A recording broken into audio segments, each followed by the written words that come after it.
इतिहास के पन्नों में कई राजा हुए, कई साम्राज्य बने और मिट गए, लेकिन एक नाम ऐसा है जो आज 2000 साल बाद भी हर भारतीय की जुबान पर गर्व से लिया जाता है। एक ऐसा सम्राट जिसने न सिर्फ तलवार से दुश्मनों को धूल चटाई, बल्कि अपने न्याय से देवताओं को भी हैरान कर दिया, जिन्हें दुनिया शकारी कहती है, जिनका नाम विक्रम यानी पराक्रम का प्रतीक है। आज द लेजेंड टॉक्स पर हम पर्दा उठाएंगे भारत के सबसे प्रतापी राजा सम्राट विक्रमादित्य के रहस्यमयी और गौरवशाली इतिहास से। उज्जैनी की पावन धरती जहां महाकाल का वास है, वहीं जन्म हुआ गंधर्व सेन के पुत्र विक्रम का। लेकिन गद्दी तक का रास्ता आसान नहीं था।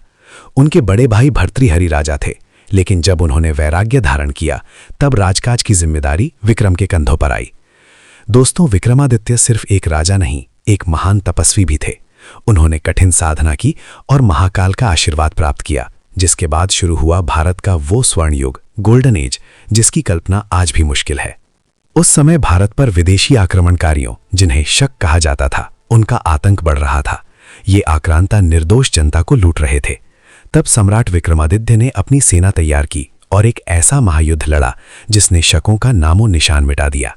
इसी विजय की खुशी में आज से लगभग 2079 साल पहले उन्होंने विक्रम संवत की शुरुआत की। क्या आप जानते हैं, सम्राट विक्रम इतने दयालु थे कि उन्होंने अपनी पूरी प्रजा का कर्ज खुद चुकाया था, ताकि उनका नया साल बिना किसी बोझ के शुरू हो सके। विक्रमादित्य के नाम के साथ बेताल की कहानियां भी जुड़ी हैं। लोग इसे सिर्फ जादू टोना समझते हैं, लेकिन गौर से देखिए, हर कहानी में बेताल एक कठिन सवाल पूछता था और विक्रम अपनी बुद्धि से न्याय करते थे। ये दर्शाता है कि सम्राट विक्रमादित्य के लिए न्याय से ऊपर कुछ नहीं था। उनके दरबार में एक न्याय का सिंहासन था, जिसके बारे में कहा जाता है कि उस पर बैठते ही इंसान कभी झूठ नहीं बोल सकता था।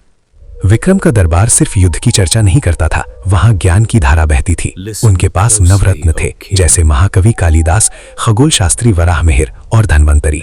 उन्होंने भारत को विज्ञान और साहित्य में विश्वगुरु बनाया। उनके शासन में घर घर में खुशहाली थी और चोरी डकैती का कोई नाम नहीं था। आज हम जो हिंदू कैलेंडर मानते हैं, वो इन्हीं की देन है। राजा विक्रमादित्य सिर्फ एक व्यक्ति नहीं, एक विचारधारा है। अगर आज का भारत उनके आधे पद चिन्हों पर भी चल दे, तो हम फिर से सोने की चिड़िया बन सकते हैं। दोस्तों, क्या आपको राजा विक्रमादित्य की ये अनसुनी बातें पता थीं? कमेंट में जय श्री महाकाल जरूर लिखें और इस वीडियो को शेयर करें, ताकि दुनिया हमारे असली नायकों को जान सके।